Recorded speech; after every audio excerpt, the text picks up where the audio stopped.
Red green online present BA arts বেশিরভাগ এবং আপনার যে কমার্স খুব কম ছাত্র পড়ে আজকাল, সায়েন্স তো পড়েই না প্রায়। তাহলে এই যে শুধুমাত্র জেনারেল এডুকেশনে বিএ পাস করাচ্ছেন, তাদেরকে দিয়ে আপনি কি করবেন? তার প্রয়োজনটা কি? সমাজে তার প্রয়োজন কি? কোনো প্রয়োজন নেই। এবং যার ফলে দেখা যাবে যে তার পুরো শিক্ষাটাই ব্যর্থ হয়েছে। এর মধ্যে কি হয়, ছেলেকে লেখাপড়া শেখানোর জন্য, মেয়েকে লেখাপড়া শেখানোর জন্য ওই বৃদ্ধ মা তার জমিটুকু, শেষ জমিটুকু বিক্রি করে ছেলেকে পাঠিয়ে দেন ঢাকায় পড়ার জন্য। সেখান থেকে বিএ পাস করে যায় বা একটা প্রাইভেট ইউনিভার্সিটিকে একটা ডিগ্রি নিয়ে যায়, তারপর চাকরি খুঁজে পায় না। এই যে আপনার সারা দেশে অসংখ্য শিক্ষিত বেকার, এটা একটা বড় সমস্যা। এটাকেও কিন্তু আমরা কেউ চিন্তা করছি না। আমাদের বাংলাদেশের অনেক অনেক অনেক সমস্যা, তার মধ্যে প্রধান সমস্যা হলো যে আমাদের লেখাপড়াটা একদম শেষ হয়ে গেছে। শিক্ষা ব্যবস্থা, শিক্ষা এটা আপনার একদম শেষ। ওটার মধ্যে কিছু অবশিষ্ট আছে আমার কাছে মনে হয় না। আপনি প্রাইমারি স্কুল থেকে শুরু করেন একেবারে ইউনিভার্সিটি, সব জায়গায় দেখবেন যে এত নিচে চলে গেছে তার মান, এটা ঠিক বলে বোঝানো যাবে না। ক্যাডেট কলেজের ছাত্র Saeed Abdullah, cadet college privileged শিক্ষা প্রতিষ্ঠানের একটা। এই দেশে খুব কম সংখ্যক ছাত্রই সেখানে যাওয়ার সুযোগ পায় এবং এটা সরকার অনেক অর্থ ব্যয় করে। Most privileged. What about the primary schools?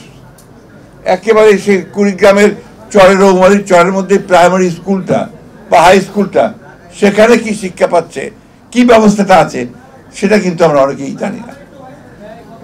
অসংখ্য স্কুল তৈরি হয়েছে আপনার বিভিন্ন এমপিও ভুক্তি করে, এবং কলেজ তৈরি হয়েছে উইথ অনার্স অ্যান্ড মাস্টার্স, যেখানে আপনার কোনো শিক্ষক নেই, সেখানে আপনার অনার্স করে বসে আছে।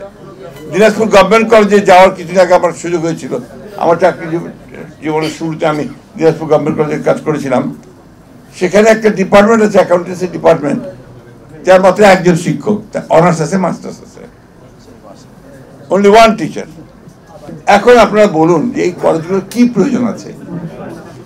সবাই আর্টস পড়ে, বিএ আর্টস বেশিরভাগ এবং আপনার যে কমার্স খুব কম ছাত্র পড়ে আজকাল, সায়েন্স তো পড়েই না প্রায়। তাহলে এই যে শুধুমাত্র জেনারেল এডুকেশনে বিএ পাস করাচ্ছেন, তাদেরকে দিয়ে আপনি কি করবেন? তার প্রয়োজনটা কি? সমাজে তার প্রয়োজন কি? কোনো প্রয়োজন নেই। এবং যার ফলে দেখা যাবে যে তার পুরো শিক্ষাটাই ব্যর্থ হয়েছে। এর মধ্যে কি হয়, ছেলেকে লেখাপড়া শেখানোর জন্য, মেয়েকে লেখাপড়া শেখানোর জন্য ওই বৃদ্ধ মা তার জমিটুকু, শেষ জমিটুকু বিক্রি করে ছেলেকে পাঠিয়ে দেন ঢাকায় পড়ার জন্য। সেখান থেকে বিএ পাস করে যায় বা একটা প্রাইভেট ইউনিভার্সিটিকে একটা ডিগ্রি নিয়ে যায়, তারপর চাকরি খুঁজে পায় না। এই যে আপনার সারা দেশে অসংখ্য শিক্ষিত বেকার, এটা একটা বড় সমস্যা। এটাকেও কিন্তু আমরা কেউ চিন্তা করছি না। এই বিশেষ প্রতিবেদনটি যদি আপনাদের ভালো লেগে থাকে অথবা উপকৃত হন, তাহলে অবশ্যই এই চ্যানেলটি সাবস্ক্রাইব করুন এবং লাইক, কমেন্ট ও শেয়ার করে রেড গ্রিন অনলাইনের সাথেই থাকুন। Thanks to everyone. Red green online.